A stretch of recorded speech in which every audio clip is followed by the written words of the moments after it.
Merci beaucoup, André, pour la présentation de la conférence. Lorsque André Fauteux m'a approché pour participer à cette activité, j'avais proposé à André de parler de préfabrication. C'était important dans le cadre de ces journées, évidemment, de parler de préfabrication. Moi, je ne suis pas spécialiste en préfabrication, je suis vraiment en sciences du bâtiment, mais j'ai approché finalement un collègue avec qui je partage, dans le fond, le travail à STGM. Je participe étroitement avec les équipes de STGM. Donc, Stéphane pratique, il a pratiqué dans des cadres de préfabrication. Il a aussi beaucoup réfléchi sur la préfabrication. Donc, je laisse la parole à Stéphane et moi, je vais intervenir sur certains aspects techniques, là, plus à la fin de la présentation.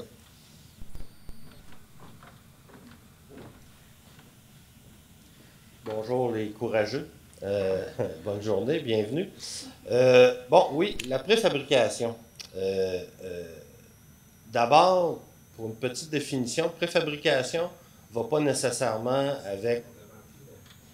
Je disais, la préfabrication, souvent on s'imagine que c'est des bâtiments qui sont tous faits en série, tous pareils, puis qu'on va installer sur le site. C'est pas tout à fait ça. La préfabrication, c'est principalement de la construction hors site. C'est-à-dire qu'on peut amener beaucoup de variantes, beaucoup de différences entre les différents éléments et les amener sur le site puis les monter sur le site. Fait que plusieurs, c'est moins long de dire préfabrication, mais plusieurs vont plutôt parler de construction hors site. Souvent, on a l'impression que la préfabrication, on entend parler beaucoup ces temps-ci, mais ça date, hein? Ça fait vraiment longtemps que ce principe-là est utilisé, de construire à l'extérieur des sites des parties de bâtiments, de les amener sur le site puis de les monter. Quelques exemples extrêmes, les pyramides. Toute la pierre a été taillée à l'extérieur des sites et amenée sur les sites. Puis les extraterrestres les ont montés. Non, ça c'est pas vrai. Puis, même Grèce antique, le Parthénon, c'est la même chose. Toutes les pièces étaient sculptées ailleurs, étaient amenées sur le site, puis étaient montées sur le site. Fait que pour ainsi dire, c'était un peu des bâtiments préfabriqués. Principalement le Parthénon, où vraiment les pièces étaient totalement faites à l'extérieur du site.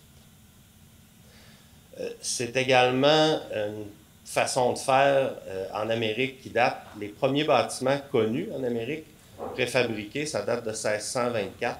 C'est des bâtiments pour des communautés de pêcheurs qui étaient faits en panneaux.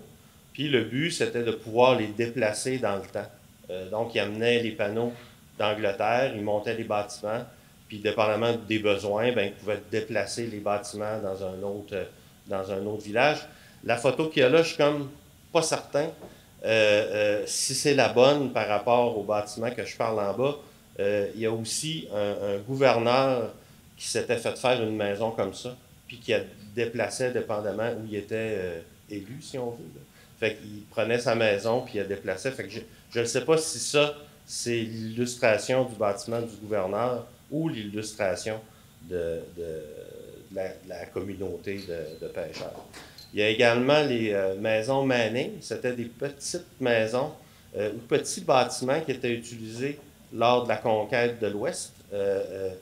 Les bâtiments étaient amenés à l'Ouest et étaient montés. Ils étaient amenés lorsqu'il y avait le chemin de fer par train. Puis on les montait, puis ils étaient adaptés selon la fonction. Dans certains cas, ça pouvait servir de dortoir, de maison, de lieu de culte. Également. Donc, c'était le même type de bâtiment qui était répété, qui était transporté, monté et qui était utilisé dans l'Ouest américain. Il y a des bâtiments très, très connus aussi qui ont été construits principalement hors site.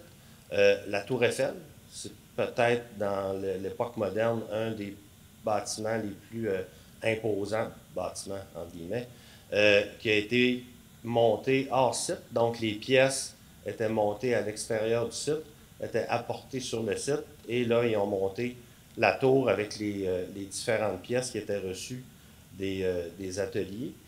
La préfabrication a aussi intéressé là, des personnes célèbres. En bas à gauche, on voit c'est M. Edison qui s'était intéressé à la préfabrication en béton. Donc, il préfabriquait, il avait inventé, dans son cas, un système pour préfabriquer les bâtiments à l'extérieur des sites, mais en béton. Et il a essayé de commercialiser, ça n'a pas été un succès commercial nécessairement, mais il a essayé de commercialiser son système. À Montréal, on a Buckminster Fuller qui a fait la GA à Expo 67, qui a également conçu des habitats préfabriqués. La maison qu'on voit en bas à droite, c'était la Dimaxion, maison Dimaxion, qui était un peu sous forme de, on parlait d'extraterrestre tantôt, de soucoupe volante, qui était construit en panneaux à l'extérieur des sites et qui était faite pour être implantée sur différents sites et également avec la possibilité de pouvoir la déplacer. En 1930, on a des maisons qui ont été utilisées également pour surtout dans des contextes industriels. Celle-là, Semestos, c'était faite avec des panneaux. On parle de maison saine ici ce matin. C'était des panneaux en amiante.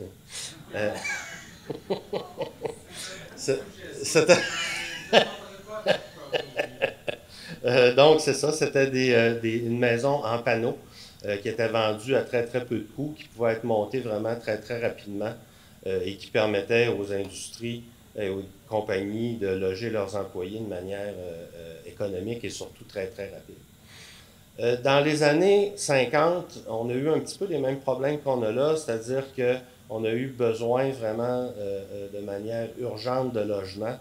Et il y a eu plusieurs exemples de bâtiments préfabriqués, de bâtiments par catalogue qui ont été sortis.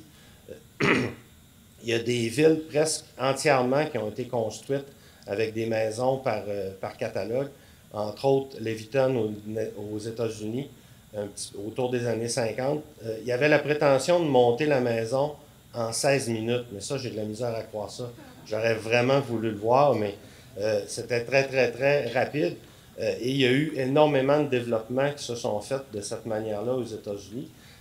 Puis ça a beaucoup contribué à l'étalement urbain. Donc, ils ont réglé un problème, mais probablement qu'ils ne savaient pas qu'ils en créaient vraiment beaucoup par le fait même, par cette méthode-là, là, des villes champignons qui poussaient un petit peu partout autour des métropoles. Il y a aussi des compagnies comme Sears qui ont sorti des catalogues de maisons. Ils en ont vendu, je pense, quelque chose comme 70 000 ou 80 000 maisons par catalogue, qui étaient des maisons plus en kit que modulaire. Donc, ils arrivaient sur le site en pièces toutes détachées. On a un exemple là, en bas à gauche, de kits de maisons qui arrivaient sur le site toutes démontées et qui montaient vraiment très, très rapidement. Ça a été également populaire au Québec, cette vente-là de maisons par catalogue. Ici, un exemple que tout le monde connaît, mais il y avait quand même énormément de gens qui ont vécu dans ces maisons-là, puis c'était des maisons préfabriquées, c'est les maisons mobiles. Donc, des résidences construites complètement hors site, en industrie. Et on juge, je l'ai écrit ici, il y a à peu près 15% de la population, à un moment donné, qui vivait dans ces maisons-là mobiles, qui ont eu pas tout le temps bonne presse. Aujourd'hui encore, il y a des compagnies qui s'intéressent beaucoup à la préfabrication, dont IKEA, avec le modèle Bucklock qu'on voit ici, qui est encore en vente. Il y a encore des développements qui se font avec ce type de maison-là. Puis la grosse clé, là, c'est une joke. Là. Ils ne montrent pas ça avec la clé IKEA. On a un exemple de préfabrication célèbre ici à Montréal. C'est peut-être un de ceux les plus iconiques de ce domaine-là. C'est Habitat 67 de Moshe Safdie, qui avait commencé à réfléchir à ça à la fin de ses études à l'Université McGill et qui a eu la chance immense de pouvoir réaliser ce qu'il avait commencé à imaginer à l'école. Donc, des modules de béton préfabriqués qui ont été assemblés sur le site, sur une espèce de méga structure qui incluait une partie des circulations qui joignaient tous ces petits modules-là, qui étaient installés un petit peu de manière aléatoire visuellement, mais qui dans le fond étaient vraiment très, très étudiés et planifiés pour donner le résultat qu'on connaît, qui est un bâtiment là, célèbre là, de par le monde. Il y a eu une espèce de trou au niveau de la préfabrication là, dans les années 80, de 80 à 2000, où il ne s'est vraiment pas passé grand-chose d'exceptionnel. On a eu un boom dans les années 50, 60, un peu 70, et on a commencé à se réintéresser à ces techniques de construction-là autour des années 2000 pour différentes raisons. Les technologies ont évolué, puis il y a aussi certains préjugés qui ont tombé. Résultat, aujourd'hui, il y a des bâtiments, des tours qui se construisent en modules au-dessus de 20, je pense que le plus haut, c'est 23 étages. Ici, on a un Marriott à New York. Je sais qu'il y a un bâtiment à New York qui a été monté, qui a été mis en opération et qui ont dû démonter. Puis je me demande si ce n'est pas celui-là, fait que je devrais arrêter de le montrer en exemple. Parce que les gens s'étaient un petit peu inventés préfabricateurs et architectes qui connaissaient la préfabrication. Et il y a plein d'aspects techniques qui avaient été un petit peu biffés ou évités, et ils ont dû, à terme, démonter le bâtiment. Et je pense que c'est celui-là. Il faudrait que j'approfondisse mes recherches. Mais je sais qu'il y a un bâtiment à Londres, entre autres, qui a été inauguré il y a quelques années. C'est le plus haut préfabriqué, 23 étages en module à Londres. Il y a également des bâtiments d'habitation, évidemment, là, de plus bas. Là. Ici, c'est un bâtiment à Copenhague qui a été conçu à partir de modules préfabriqués. Puis, tu sais, quand on dit un peu le préjugé bâtiment préfabriqué, des bâtiments plates, un peu drabes, ben, on voit ici, dans ce cas-là, que c'est pas le cas du tout. Dans le fond, la préfabrication, surtout en module, c'est un peu comme jouer avec des blocs Lego. La petite brique avec 6 pins, là, standard, est un petit peu plate, mais tu peux construire à peu près n'importe quoi avec ça. Les modules, j'exagère, c'est pas aussi simple, mais quand même, ça donne une latitude que souvent, on imagine ne pas avoir.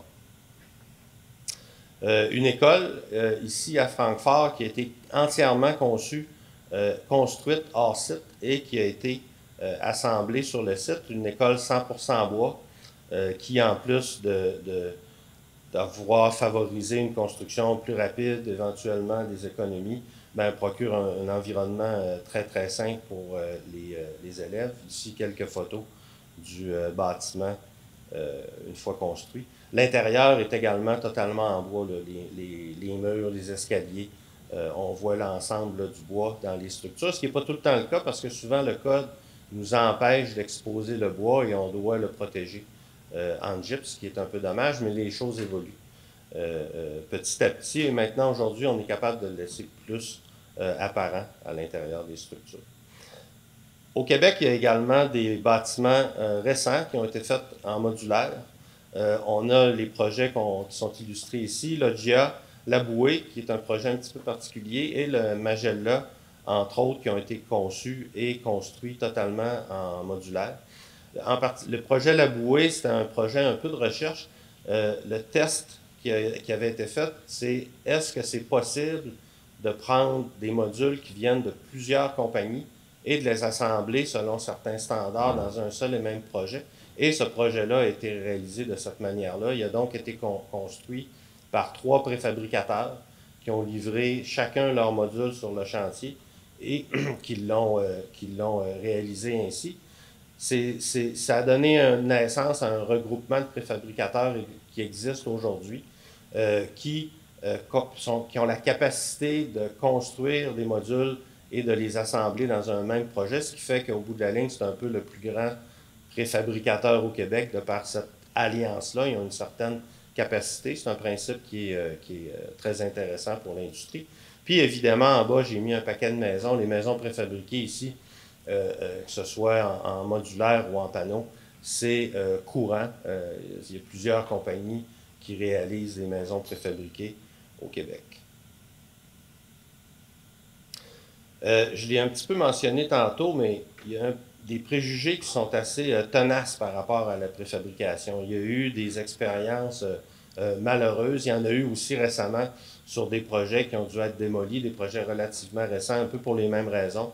Les détails techniques avaient été mal contrôlés, mal conçus, et les projets ont dû être démantelés. Puis ces préjugés-là sont tenaces auprès de la population en général. Quand on parle de préfabrication, souvent les gens, ce qu'ils ont en tête, c'est les petites maisons que j'ai parlé tantôt par catalogue, qui existent encore aujourd'hui, que certains aiment bien et qui, à la limite, restaurent. Il y en a certaines qui sont devenues quasiment des morceaux de patrimoine, mais n'empêche qu'on a un peu ce préjugé-là dans notre tête. Il y a également le préjugé de tout ce qui est les fameuses roulottes dans les cours des écoles, avec les problèmes qu'on connaît au niveau de la capacité scolaire. Les écoles se sont dotées de ces affreuses roulottes-là, mais qui malheureusement, souvent, offraient un meilleur milieu d'enseignement que l'école, parce que les écoles, certaines en tout cas, on le sait, ne sont pas tous dans un état égal. Donc, la préfabrication est un petit peu victime au fil des années de tous ces préjugés-là. Puis au niveau des ambiances intérieures, ben, on connaît un peu ce que c'est, l'intérieur d'une petite maison préfabriquée des années 60. On a toute cette image-là en tête avec la grande fenêtre, les deux petites fenêtres pour les chambres, qui offrent des ambiances assez glauques, un peu glauques. Ouais. Ben, des fois, il y en a qui, avec une belle petite décoration, ça peut être pas pire. Stéphane, peut-être comme on parlait au niveau des préjugés, il y a des préjugés souvent qui sont fondés, toute la question de la technique des jonctions, c'est un défi. Mais malheureusement, il y a beaucoup de préjugés qui font suite des fois à des poursuites. J'ai travaillé souvent en litige, puis on va attribuer à la maison préfabriquée plein de problèmes finalement qui n'ont aucun lien avec la partie construction hors site ou préfabrication. Mais encore aujourd'hui, André Fauteux me partageait un litige présentement où en fait on lit ça, puis il n'y a pratiquement rien qu'on attribue à la maison préfab, mais c'est comme si on donne le coup de marteau là-dessus. Là, c'est un préjugé qui demeure encore aujourd'hui, c'est ça, malheureusement. Oui, puis la préfabrication, il n'y a pas de miracle. Les gens qui travaillent sur des projets en préfab, il faut qu'ils fassent aussi bien leur job que sur un projet standard. Puis c'est sûr que même sur un projet préfab, si les détails sont mal faits, c'est comme n'importe quel projet, on va avoir des problèmes. Il n'y a pas de miracle particulier à avoir. Pourtant, ces préjugés-là, même si on sont tenaces, il y a quand même énormément de potentiel au niveau de la préfabrication, principalement aujourd'hui avec le problème criant de manque de main-d'œuvre dans l'industrie de la construction.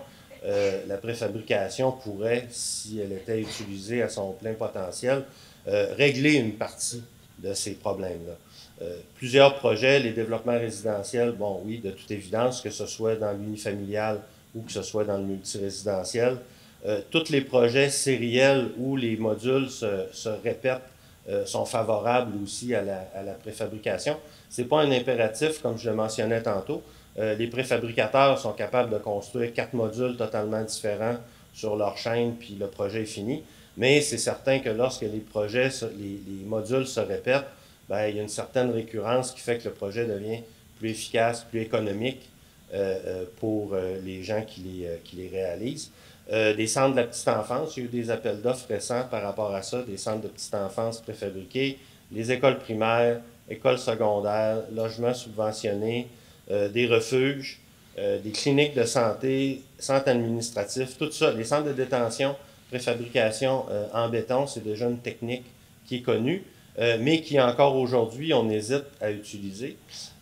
Maison des aînés, présentement, on est en train, le bureau chez nous, STGM, on est en train de concevoir, elle est conçue, on est rendu à peu près à 90% des plans d'exécution, la première maison des aînés préfabriquée au Québec. Puis ça fait bien du sens parce que toutes les chambres sont pareilles dans une maison des aînés et dans les maisons des aînés sont toutes pareilles, donc une espèce de standardisation qui peut favoriser ça. On l'a mentionné tantôt, on a un immense défi au Québec. On est en manque de logements. On a 860 000 logements à construire d'ici 2030. C'est la source, c'est la presse, mais c'est un défi immense. C'est-tu réalisable? Je ne le sais pas, mais c'est un défi immense. Je sais qu'il y a plusieurs partenaires de l'industrie qui essayent de se regrouper puis trouver des solutions par rapport à ce problème-là. Puis, comme je l'ai mentionné, la préfabrication aiderait, si elle était bien utilisée, à contribuer à régler le problème de logement. Il y a certains aspects de la préfabrication qui en fait une méthode à considérer. Tu as la prévisibilité des coûts. Une fois que tu sais combien te coûte ton module, c'est possible d'avoir des prix presque fixés par rapport à la préfabrication. Il y a l'étanchéité de l'ensemble du bâtiment qui est aussi un aspect qui est à considérer. C'est plus un aspect qui est à considérer. La préfabrication ne favorise pas nécessairement ça, mais tantôt, Richard va nous parler des manières dont on peut y arriver. Évidemment, la standardisation des procédés qui fait que la qualité est augmentée en préfabrication. Possibilité de faire des joints mécaniques permettant une certaine déconstructibilité, on n'en parle pas beaucoup, mais il y aurait possibilité de récupérer ces modules-là à la fin de la vie utile d'un bâtiment pour les récupérer dans une autre construction, ce qui serait un petit peu le summum au niveau de architecture et économie circulaire, ce que la construction standard ne permet pas du tout. C'est un grand problème, la déconstruction des bâtiments actuellement. Un des aspects qui gère beaucoup la préfabrication, c'est le transport. C'est sûr, qui dit construction hors site, dit route pour te rendre sur ton site, et tu te dois de respecter les différentes normes du ministère des Transports, ce qui limite la grandeur des modules disponibles. Puis on voit ici, là, il y a certaines histoires de catastrophes là, avec un transport trop risqué ou mal planifié. Il y a donc des normes très strictes qu'on ne doit pas dépasser pour transporter les modules. Ça devient un peu la trame de fond des projets de préfabrication, les dimensions imposées par le réseau de transport québécois. Il y a également, pas seulement le transport, mais la protection des modules qui est hyper importante. C'est arrivé sur un projet en Basse-Côte-Nord où on a livré, c'était pas des modules dans ce cas-là, c'était des panneaux livrés par bateau. Ils étaient mal protégés, ils sont arrivés complètement détrempés. Il a fallu défaire les murs sur place, il a fallu refaire l'isolation au complet du bâtiment en question, uniquement parce qu'il avait été mal protégé. C'est donc un aspect vraiment important de la préfabrication, la protection des éléments préfabriqués pour le transport. La mise en œuvre, c'est un petit peu particulier. Ça fait des chantiers vraiment très clean et très propres, qui durent très peu longtemps, ce qui est bon aussi pour assurer un meilleur voisinage dans ton nouvel environnement. La durée de chantier est vraiment réduite. Par contre, ça demande certaines conditions. Ça prend un accès pour de la machinerie lourde, de la grue, entre autres dans le cadre de construction avec des modules. C'est peut-être la partie la plus critique du projet préfabriqué, c'est le montage des modules. Parce que le principal défi, il est là. De faire les modules en usine, je ne dirais pas que c'est facile, mais les gens travaillent dans des bonnes conditions, c'est surveillé. C'est un petit peu comme une chaîne de montage de voiture où tout est à sa place, tout fonctionne bien. Mais rendu sur le chantier, ben là, il faut vraiment porter une attention particulière à tout ce qui est jonction. Puis encore là, Richard va nous en parler tout à l'heure. Autre avantage, tout ce qui est mécanique, électricité, plomberie, ventilation, tout peut être fait à l'intérieur des usines. Puis les modules sont faits un petit peu en plug and play. Une fois arrivés sur le chantier, ils sont raccordés et le bâtiment est fonctionnel après très, très peu de temps. Il y a différents types de préfabrication. Il y a la construction modulaire, c'est-à-dire volumétrique, où les différents volumes sont construits en usine et arrivent avec un certain degré de finition parfois même jusqu'à genre 80-90% de finition faite. Il y a le bâtiment en structure légère en bois qui a plusieurs avantages. Là, on ne passera pas au travers, mais peut-être son principal avantage est économique. La construction légère en bois, encore aujourd'hui, c'est la manière la plus standard et la plus économique de construire. Et également, les modules sont légers, donc plus faciles à manipuler. Il y a des bâtiments modulaires en CLT qui sont relativement nouveaux, qui sont vraiment intéressants à plusieurs points de vue, mais qui sont plus lourds et qui utilisent un système structural qui utilise vraiment beaucoup de bois, puis c'est un petit peu plus exclusif. Il n'y a pas beaucoup de compagnies qui en font. Le bâtiment en acier modulaire se fait également au Québec. Il n'y a vraiment pas beaucoup de compagnies qui réalisent des modules en acier. Mais un des exemples intéressants, il y a un hôtel à Gatineau, Holiday Inn, je pense, 10 étages, qui a été entièrement construit en modules en acier. Les modules ont été construits en Beauce, ont été transportés à Gatineau, puis ont monté l'hôtel en un temps record comparativement à une construction standard. Et le modulaire en béton. Modulaire en béton est également possible, mais peu utilisé. Il a été utilisé récemment dans un projet qui est super intéressant pour du logement social à Montréal. Puis il est surtout utilisé dans des contextes carcérales où on va utiliser les modules pour construire les cellules, soit une par une ou en module de plusieurs cellules combinées dans un seul module. Les panneaux, c'est un petit peu la même chose. C'est une technique qui est aussi connue, qui est plus facile, qui est très, très répandue. Le plus répandu étant le mur extérieur léger en bois. Il y a plusieurs résidences qui sont faites selon qui emploient ce système-là. Les murs extérieurs préfabriqués en gros bois d'œuvre, CLT, qui est une espèce de grosse dalle de bois laminé. C'est également utilisé, mais beaucoup plus rare pour les mêmes raisons que le module que je nommais tout à l'heure.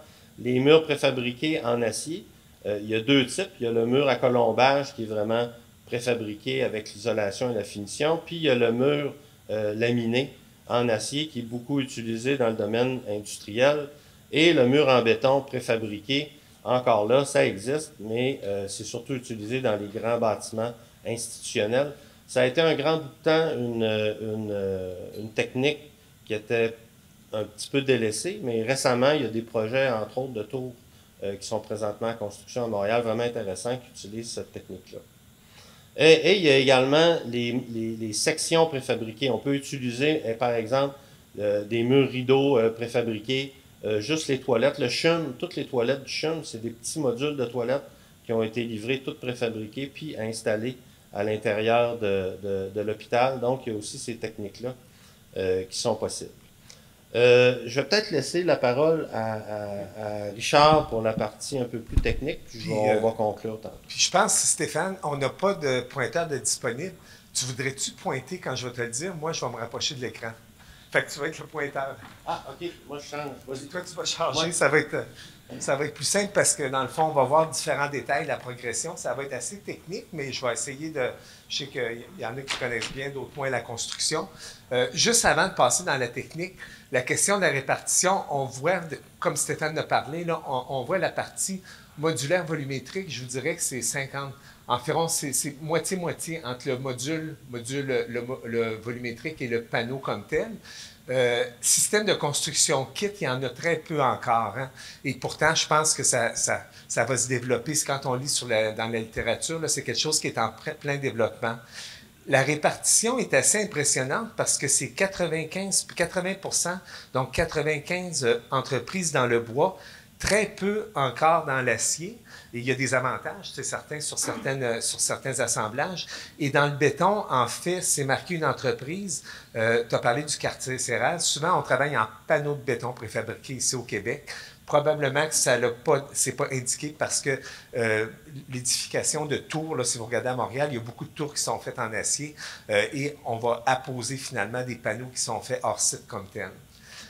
Au niveau des enjeux de la préfabrication, on va y aller. Je vais dire OK quand on va changer. Il y a peu de modifications possibles au chantier, contrairement au traditionnel. Donc, évidemment, on arrive avec des éléments. On va parler plus de modules comme tel. Là. Donc, on ne peut pas intervenir à toutes les étapes de la fabrication. Lorsqu'on arrive au chantier, évidemment, c'est déjà fait. Ensuite, le trajet pour le transport, on en a parlé. Stéphane en a parlé tout à l'heure. Les emboîtements. Donc, on a beau avoir des belles boîtes, des beaux volumes, les emboîtements sont variables quand on arrive au chantier. En discutant avec différentes personnes de CGM, là, on parle des fois de 25 mm, même plus d'ajustements. Vous comprenez, quand on arrive avec un trou de 25 mm entre deux boîtes, entre deux volumes, il faut s'ajuster comme tel. On va voir comment. Et il y a un autre point, l'ajout de coupe-feu. Donc, dépendamment de l'usage, si on a besoin d'avoir des degrés de résistance au feu ou des séparations coupe-feu, bien, il faut intégrer des éléments métalliques non combustibles et on va voir, c'est un défi, ça aussi, dans la préfabrication. Donc, les surfaces de travail pour les employés, bien, ça, c'est un avantage, en fait, au niveau des modules parce que nos planchers servent de support, finalement, sur les planchers en contreplaqué. Supposons, bien, vont servir de support pour les employés. Lorsqu'ils installent, là, ils installent et ils joignent les modules entre eux. On va regarder deux études de cas. Comment on peut faire un assemblage de modules. Ici, c'est tout ce qui va être en bleu dans les prochaines images, c'est le module comme tel. Donc, la première étude de cas, c'est un bâtiment en revêtement de maçonnerie et revêtement métallique. Donc, on voit en bleu, c'est un système tout à fait standard de bâtiment en bois, c'est-à-dire qu'on a de l'isolant entre les montants, et vous connaissez tout ça, avec aussi on appelle ça une coupure isolante, là, un isolant aussi du côté extérieur des montants. Le grand défi, c'est quoi? C'est vraiment les plans d'étanchéité. Comment je vais faire ma continuité par vapeur? Comment je vais faire ma continuité par eau, par air? Puis comment, évidemment, je vais m'assurer d'une barrière thermique qui est continue. Le gros avantage qu'on a à travailler, bien, maintenant, c'est... avant, on avait des membranes de bitume élastomère autocollantes. Maintenant, on a des membranes acryliques, donc qui sont au niveau de l'empreinte environnementale plus intéressantes. Mais on est capable d'emballer carrément, ça c'est le module comme tel, d'emballer le bâtiment. Oui, il va y avoir une toile de protection, mais contrairement ce qu'on a vu tantôt, des photos, des feuilles de protection qui se déchirent, etc., on peut avoir déjà une bonne protection. On va regarder 4 jonctions. Donc, on va regarder les jonctions des fenêtres, une jonction horizontale de panneaux, la jonction du plafond, du toit, puis la jonction du plancher. Comment, dans ce projet-là, ça a été défini? C'est un projet qui est en cours d'exécution, qui est final en exécution. Ça s'en va en construction sous peu. Donc, on va commencer par les jonctions. Vous voyez ce qui est en bleu, c'est ce qui arrive au chantier. Donc, la grosse partie du projet arrive au chantier, incluant les fenêtres. On va y aller avec la bande bleue. Donc, mon para puis mon paro donc, est déjà intégré. Mon pare-vapeur, aussi, la bande rouge qu'on va voir apparaître, est aussi intégré. Donc, mes plans d'étanchéité principaux sont toujours là.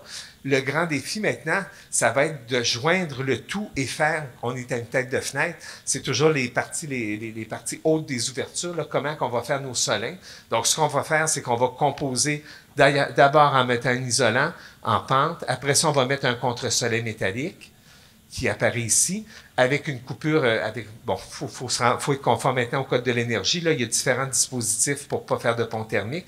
Et par la suite, bien, je vais mettre une membrane d'étanchéité qui va faire le lien entre mon paro et le solinage comme tel.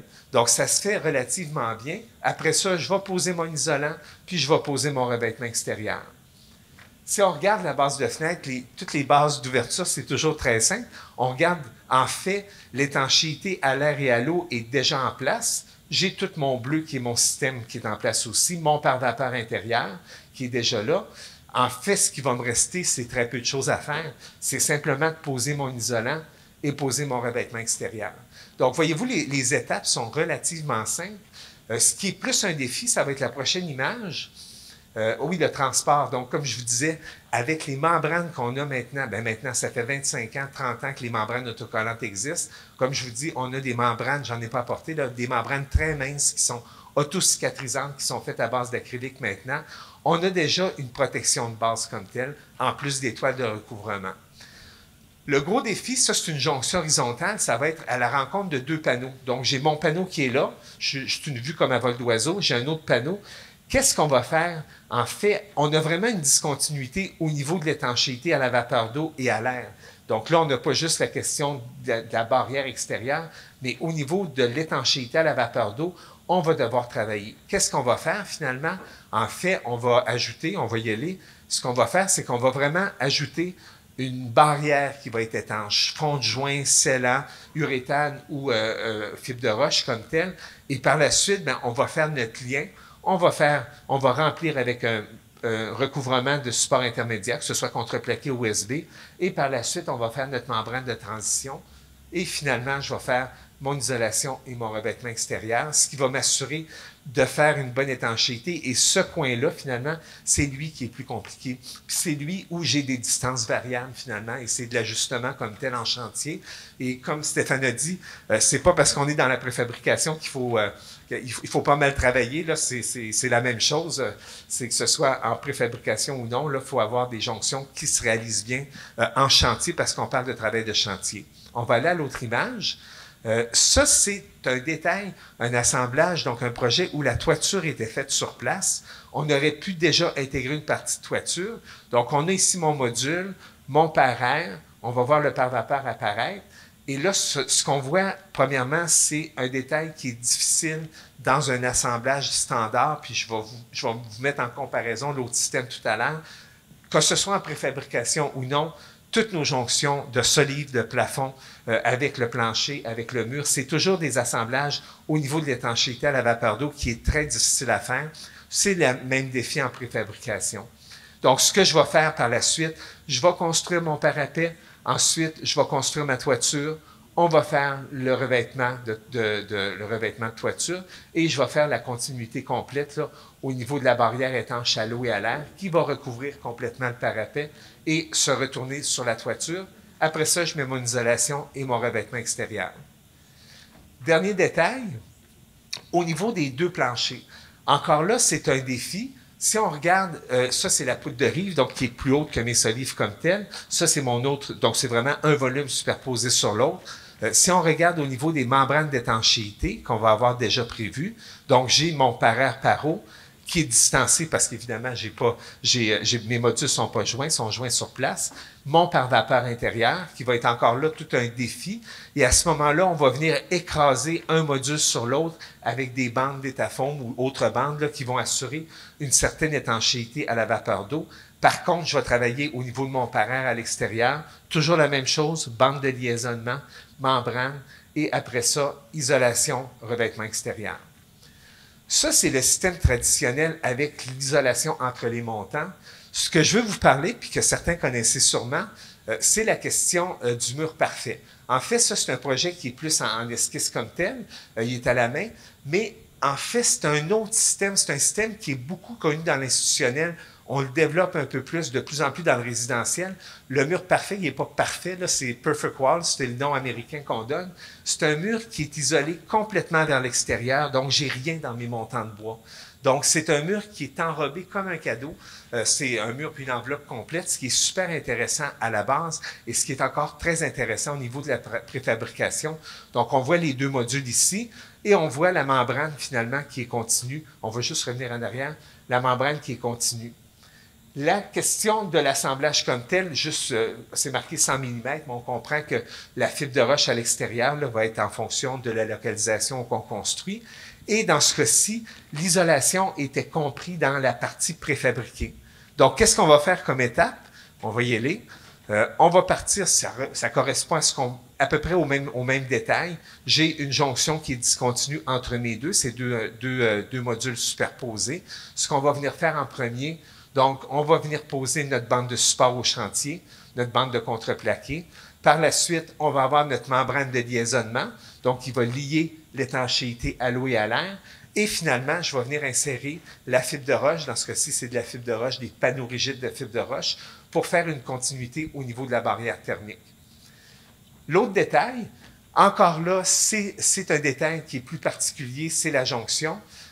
Dans ce cas-ci, il fallait mettre des coupe-feu. C'est quoi la façon de mettre des coupe-feu, étant donné que je peux avoir une différence entre les espacements de mes modules, comme je parlais, une imprécision. Donc, ce qu'on va faire, ça, c'est les deux modules comme on voit. C'est correct, Stéphane. J'ai mes membranes d'étanchéité à l'air et à l'eau qui sont discontinues. Et là, ce qu'on va venir insérer, finalement, c'est une tôle. On va faire un coupe-feu, donc une tôle qui va être en V, qui va permettre finalement à s'ajuster à différentes largeurs qu'on pourra avoir. Après ça, c'est toujours les mêmes étapes. On met notre membrane de transition et on va insérer la fibre de roche par la suite. Il va nous rester seulement à mettre finalement notre revêtement extérieur. Dans ce cas-ci, c'est de la brique qui est prévue. Pour la toiture, que ce soit un système ou l'autre, c'est des joints de contrôle. Donc, c'est des joints qui sont plus hauts finalement que les parties courantes. Donc là, c'est un défi. C'est un défi, mais dans le fond, ça se fait relativement bien. C'est quoi les étapes qu'on fait lorsqu'on a 2 modules en partie haute? Premièrement, je vais avoir une membrane qui va déjà être en place. Là, elle est verte, là, mais en fait, ça joue le rôle de pare-vapeur. On va y aller. Et ça, c'est mes modules comme tels. OK? Donc, par la suite, ce qu'on va faire finalement, on va insérer de la laine entre les 2 montants. On va y aller. Oui, on peut. Oui, c'est correct, excuse. On peut y aller. On insère de la laine et là, je vais mettre la partie bleue, je vais mettre mon coupe-feu. Donc, au lieu d'avoir un V, parce que je ne peux pas mettre un V, ça va être un Z qui est flexible, autrement dit, qui peut s'écraser ou qui va prendre exactement la forme, qui va servir de coupe-feu. Par la suite, qu'est-ce que je vais faire? On va continuer. Je vais construire mon parapet. Ensuite, après mon parapet, là, ce qu'on va faire pour assurer une bonne étanchéité, à ce petit endroit-là, on va venir gicler de l'uréthane. Par la suite, ce qui reste, c'est de construire nos parapets. On va construire nos parapets. Ensuite, on va remplir ça de laine. Ensuite, on va construire notre toiture. On va construire nos relevés. On va mettre nos panneaux de recouvrement. Et on va mettre notre membrane d'étanchéité. Et finalement, dans la partie supérieure, là, vous voyez le petit V en tôle, c'est la même chose parce que c'est un joint qui peut bouger comme tel. Ça, c'est typique dans la construction, là, c'est qu'on va mettre un joint qui est flexible avec un recouvrement de membrane d'étanchéité. Donc, en fait, ces 2 systèmes différents que je vous ai montrés, le mur parfait a vraiment des avantages parce que c'est un enrabage complet. Donc, en plus d'avoir la protection, la toile blanche qu'on voyait là, sur les photos, on a la membrane d'étanchéité. Et vraiment, ce qu'il faut faire attention, et c'est souvent le problème, ce sont ces jonctions-là qui sont faites en chantier. Donc, je pense que c'est tout. Je vais passer la parole à Stéphane pour conclure. Merci, Richard. Comme vous voyez, il connaît bien son affaire. Puis, il aurait pu continuer encore 1h30, je suis certain. Puis, là, on a parlé de cas qui sont relativement standards, entre guillemets, là, des bonnes pratiques par rapport à ce qu'on fait actuellement comme module. Mais l'industrie évolue beaucoup, puis il y a différentes techniques qui sont présentement en recherche, qui normalement vont faciliter l'assemblage sur place des modules. Fait que nous autres, en tout cas comme professionnels, on reste à l'affût de ces nouvelles techniques de construction. J'ai-tu bien fait ça, le pointage? Ah, c'était parfait? Okay. Très bon pointage. Super. Donc, en conclusion, la préfabrication a plusieurs avantages. Il y a la production en usine. La production en usine, ça permet de construire évidemment plus rapidement dans des conditions idéales, puis de manière beaucoup plus, comme je le mentionnais tantôt, beaucoup plus normée, beaucoup plus surveillée et sécuritaire. Ce qui est fait en usine est invariablement plus précis que ce qui va être fait sur le chantier, un peu pour les mêmes raisons que j'ai mentionnées. Quelqu'un qui travaille le vendredi après-midi à la pluie, je suis sûr qu'il ne fait pas la même job que la personne qui est en usine, protégée des intempéries et en sécurité. Il y a également une meilleure gestion des déchets en usine, beaucoup moins de gaspillage au niveau des matériaux. C'est un des objectifs de tous les préfabricateurs que je connais, c'est de récupérer l'ensemble ou la majorité de leurs résidus, entre guillemets, là, à même la construction pour produire d'autres parties du projet. Un morceau de bois de 4 pieds au chantier, il va prendre le chemin du conteneur, tandis que dans l'usine, il va être récupéré quelque part dans le processus. C'est une conception c'est une conception qui est flexible. Il y a un peu de préjugés par rapport à ça, comme je le mentionnais, mais les préfabricateurs sont capables de s'adapter à peu près à n'importe quelle condition. Dans le fond, ils construisent ce qu'on leur demande de construire. Il est donc possible de faire varier ces modules-là au bon gré des clients. Et c'est aussi plus facile peut-être d'intégrer des technologies puis des façons de faire durables en usine qu'en chantier. L'utilisation de matériaux biosourcés, dont certains sont parfois un petit peu plus délicat à manipuler. En usine, ça vient faciliter cette utilisation-là.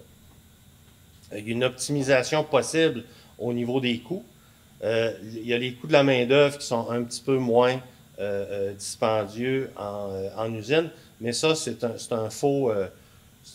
une fausse qualité parce que dans le fond, la construction préfabriquée ne coûte pas nécessairement moins cher qu'une construction standard où tu gagnes vraiment beaucoup. C'est au niveau de ton échéancier, c'est principalement là que le facteur d'économie se trouve.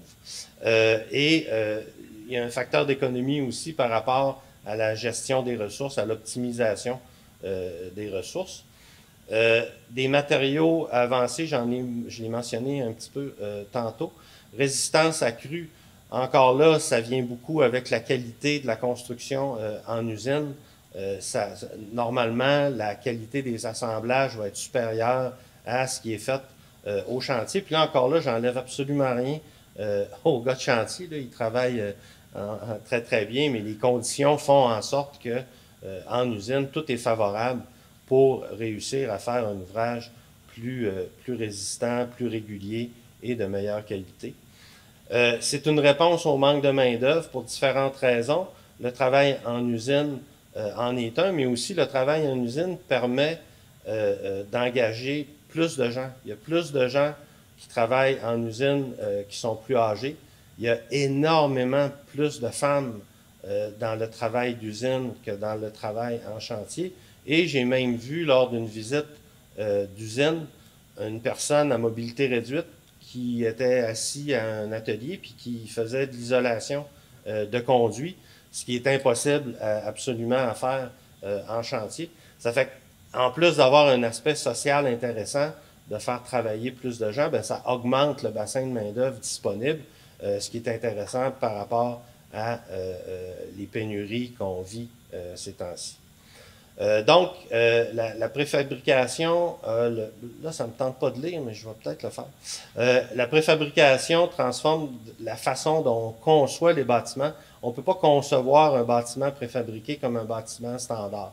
Il y a différentes normes à respecter, il y a différentes caractéristiques à respecter de manière invariable et on se doit de les considérer lors de la conception. On peut facilement, lorsqu'on fait les plans d'un bâtiment, si on y a réfléchi pour être préfabriqué, on pourra toujours changer d'idée puis finir par prescrire une construction standard. Mais le contraire n'est pas vrai. Si on réfléchit le projet de manière standard, on ne peut pas, en cours de processus, ou à moins de reprendre la majorité du travail, penser pouvoir préfabriquer ce bâtiment-là. Dans un monde idéal, là, j'ai fait un espèce de petit paragraphe, c'est un petit peu long, mais la majorité des habitations du futur seraient pas de nouvelles constructions, elles seraient rénovées. À mon avis, la maison qui est déjà construite a une très grande valeur, il faut en prendre soin, il faut la rénover, il faut l'adapter aux nouvelles conditions.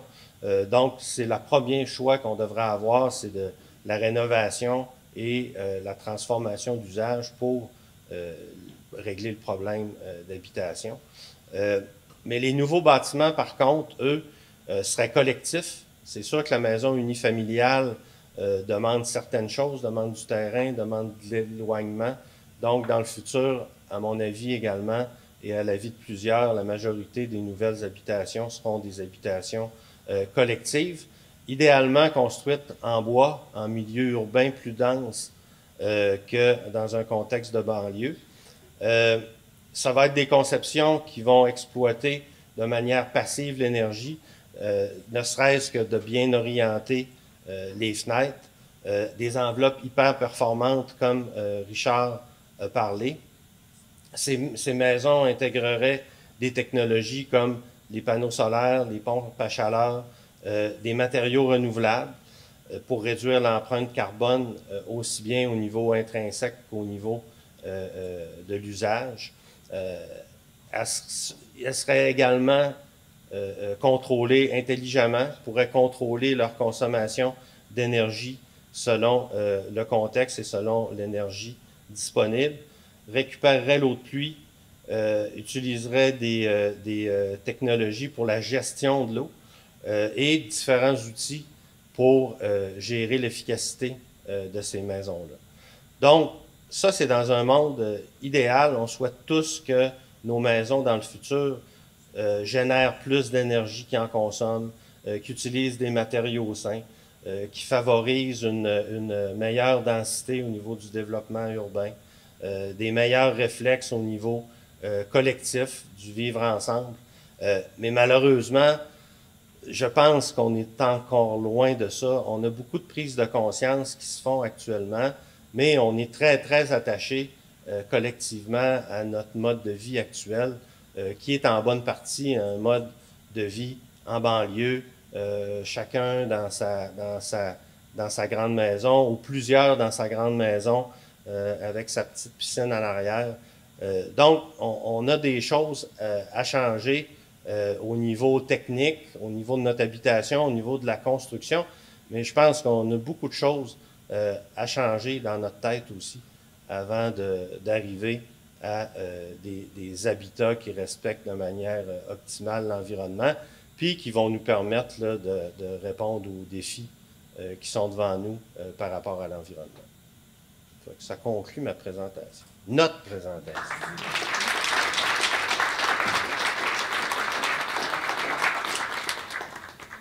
À moins qu'il y ait des urgences pauses, on va prendre quelques questions si ça vous tente. C'est tellement passionnant ce sujet. Ben, mon point de vue, c'est passionnant. Ce qui fait que si personne a des questions encore, c'est moi les questions. Oui. Oh, pardon, allez-y. Oui, bonjour. Merci pour la présentation. C'est très bien fait. Moi, je me posais des questions par rapport au phénomène de mini-maison. Mini-maison, finalement, c'est... Voulez-vous prendre le micro? Ah, ben oui. Ça va faciliter pour l'enregistrement, oui, les autres vont vous entendre. Oui, alors, je répète, merci pour la présentation, c'était très bien. C'est ça, moi, j'avais une question par rapport aux mini-maisons, au phénomène de mini-maison. J'en ai regardé plusieurs, je trouve ça très, très bien. Naturellement, c'est préfabriqué, j'imagine. Oui. Et puis, il y a plusieurs versions. Est-ce que vous avez réfléchi à ce phénomène-là au niveau social ou en tout cas au niveau du travail? Comme entreprise, non. On n'a pas eu l'occasion de s'y attarder. Quoi qu'il y ait un client à un moment donné qui nous a approché pour un développement, mais ça n'a pas fonctionné. Sauf que personnellement, un peu, parce que j'ai eu l'occasion de m'exprimer dans des médias par rapport à ça. Mais pour vrai, les mini-maisons, je ne comprends pas l'espèce de problématique. Quelqu'un qui décide de vivre dans une petite maison, une mini-maison, ça le concerne au premier chef. Oui. La crise de 2008, c'est le phénomène de mini-maison vient de là. Oui. Entre vivre dans sa voiture et vivre dans une mini-maison, t'aimes mieux une mini-maison, ça ne veut pas dire que c'est logique sur le plan urbanistique. Sur le plan économique non plus. Sur le plan urbanistique, non. Mais encore là, si c'est géré de la bonne façon pour ce que c'est, puis qu'il y a des développements qui sont faits en fonction de ça, c'est sûr que tu ne peux pas insérer ce type de développement-là dans un développement standard, mais personnellement, je pense qu'il y a un certain potentiel pour une certaine clientèle, ne serait-ce que par goût, de vivre dans un espace plus petit, utiliser moins de ressources, etc. On a une autre question, puis je vais en avoir d'autres après. Oui. Pardon. Pour donner suite, ça existe déjà, c'est des blocs de mini-maisons qui sont ensemble, là, qui sont gérés. Je ne sais pas si c'est au Québec ou si c'est dans d'autres provinces, là, et ça existe déjà et ça fonctionne très bien. La Ville de Montréal s'intéresse à ça aussi comme projet parce qu'elle a des terrains et il y a certains problèmes les gens qui vont là-dedans, éventuellement, vont mieux et ils peuvent aller éventuellement aussi en logement. Donc, ça demeure, ça pourrait être très intéressant pour vous autres. Je veux dire, il s'agit de gros développements. C'est pas juste une ou deux.